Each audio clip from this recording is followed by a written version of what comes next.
Let me put on my happy face because our adorable friend Jill Payne is standing by. We're the only she's on Skype. We're the only show in America that has a full-time psychotherapist because Lord knows we need one with this election. We analyze the candidates in the election. Hi, Jill. Good morning, Sam. Look at you, adorable. I love how you look. Your hair looks beautiful. Blouse, the picture. Hey, look, beautiful set back there. Thanks. And just what you're talking about, how just as you're just talking about it, how the anxiety gets higher and higher because of the frustration of what you want to get out to the public and it's not getting out. That's what's going on. So much so that the American Psychological Association did a survey and they found out 52% of the Americans, this was just done August 31st, but the article just came out last week. And it was just done how the stress is so high, whether you're Democrat or Republican. I still think it's more Republicans. Yeah. But yes, and the baby boomers and the millennials are hit the most.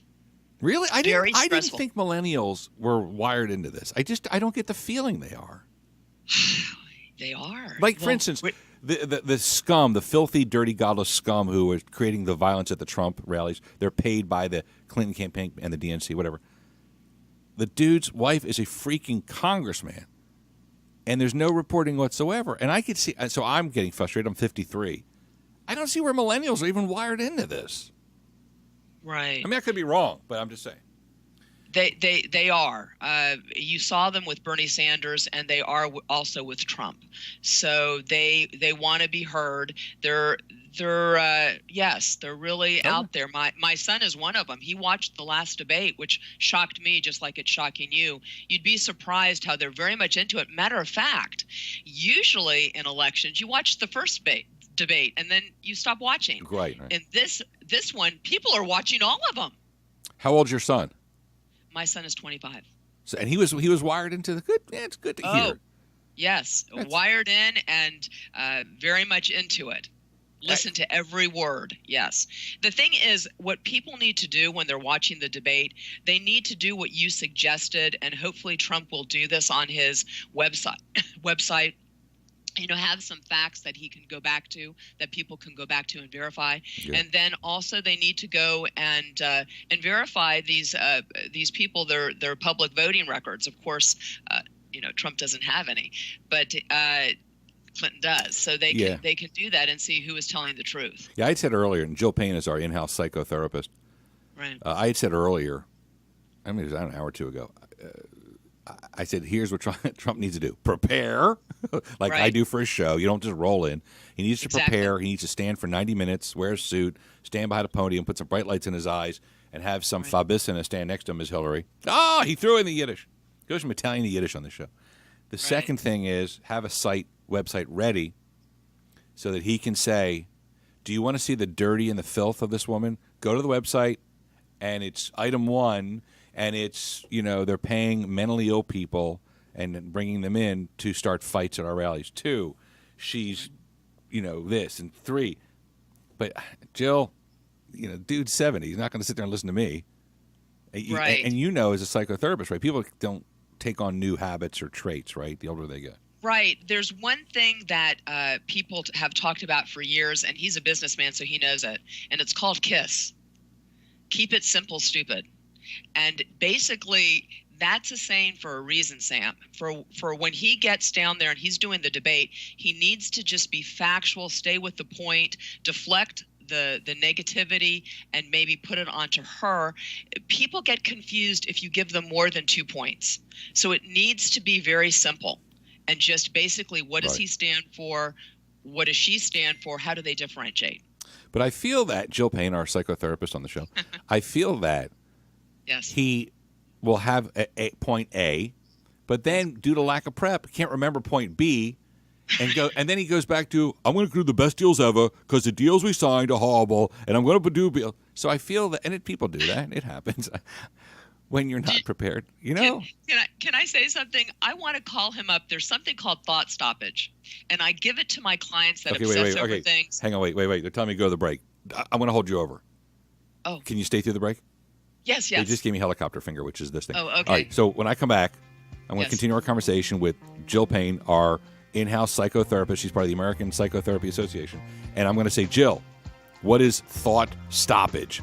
Right. And now I'm not a part of that association.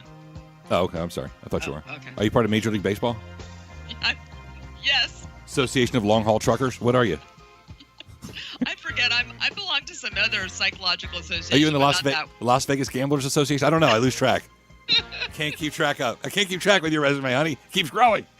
But whatever she is, she's our in-house psychotherapist. It will. I'm thinking of adding another license to it. Go ahead. Pick up commercial truck driving. Get your CDL in 30 days or less. Back in a second. 9:21. Let me get back to our good friend Jill Payne. And I misread her title. She's part of the American Psychotherapy Association. And I think I accidentally said American Association of Tire Changers. I'm not really sure, but I didn't. I think I got her. You spend all this time in school to get a label, and a schmuck like me messes it up on TV.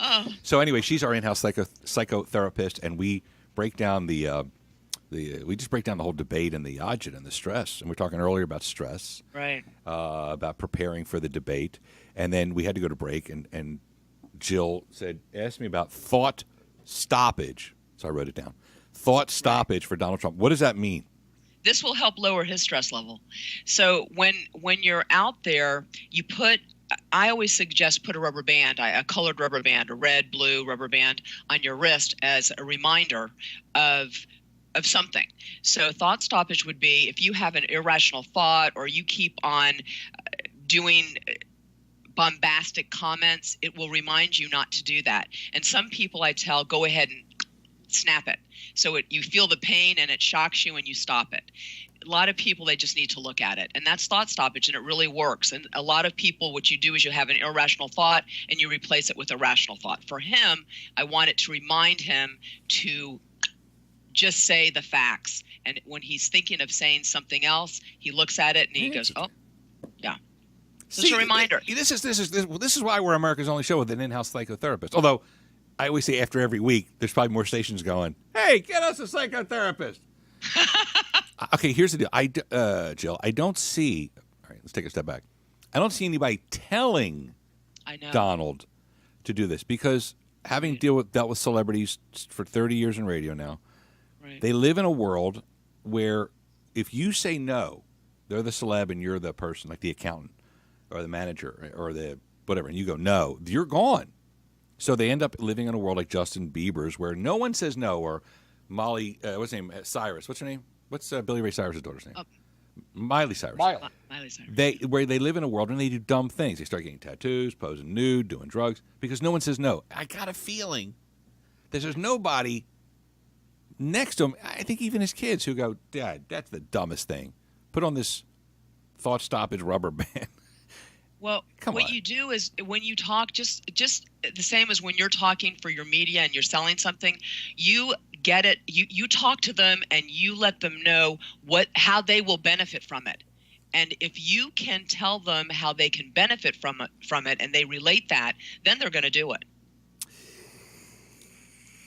No. Yeah, I listen, you're the psychotherapist. I'm not arguing. I'm just saying that I think it's how you present it. There's very few people at that level who have two ears. You know, that's why I say God gives you two ears and one mouth, unless you become a celebrity. and then you don't hear anymore. So you don't think he listens to his daughter? I think he loves and respects and appreciates his daughter Ivanka, but he's not getting the correct debate advice, or we wouldn't be in this situation. I agree with you on that. That's just my opinion. Who am I? No, I agree with you on that. So I'm just not sure if it's him or if it's the people that are around him. Okay. Now, you're watching the debate tonight. Jill is our psychotherapist. Right. I'm going to have probably, what am I going to have? Maybe a Macallan 18. So I'm going to have a drink in my hand. Because I think you have to. Or is that wrong? Should you watch it without any kind of crutch whatsoever? Sometimes it depends on the person. I suggest watching parts of it and not watching the whole thing. Wow. So, okay, wait. Why is that? Well, because you don't want to be bombarded with it, and you can pick and choose what you want to watch. So when you're watching it, and if it's starting to rile you up, you turn it off, and then you turn it back on. It's on for an hour and a half. I did not think of that. Well, I have to watch. Yeah, and you know what? Right. I'm still going to have... Or have a drink, Sam. It's I'm still going to have Macallan 18 with maybe one or two ice cubes and enjoy it in a nice Baccarat crystal glass. But I don't know. It's so frustrating. It increases blood pressure. It increases anxiety. I think it makes you shorter on the fuse, where you're more likely to snap. But there's no way around it. We have to watch it. We have to see the tide turn tonight when Trump takes her out. Exactly. And you can put boundaries, just like Trump's talking about putting boundaries around the United States. I tell people that boundaries are very important. We don't let everyone into our life, Sam. We screen them. If we feel that they're going to be hurtful to us, we don't let them in. Right. So that's really what Trump's talking about. Trump needs to tell some stories such as what I just told you so people can relate to what he's talking about instead of taking offense. I'd like to be the moderator someday. I would do it just to chill. You'd be great. Just to bring in a more chill attitude. All right. Right. Mr. Trump. And instead of and let everybody else feel calm and relaxed. Right. Just in the delivery style. All right. Exactly. I appreciate you stopping by our little show. Thank you for asking me, Sam. Jill Payne is our in-house psychotherapist. We met, when did we meet? Through Charles Backery's at HBU. When did we meet? Like a year ago? I think we met almost a year ago, yes. And Jill needed some help with her website, and she was so appreciative. She took us to lunch. I love my website, by the way. I don't know if you've looked at it. Yeah. Chat with Jill. But you took us to lunch, and no one ever takes us to lunch. That was a sweet. I always say that, dude. We helped her out, and Roman, we all went to lunch, and you took us. Thank you. I took Roman out. You were out of town. Oh, so Roman and you were going to lunch now without me. Oh, sure. Okay. Knife in the back. You were invited. I'm just joking. Good to have you on. I'll talk to you next Wednesday. Yes. Have a wonderful day. Jill Payne, our in-house psychotherapist. Bye.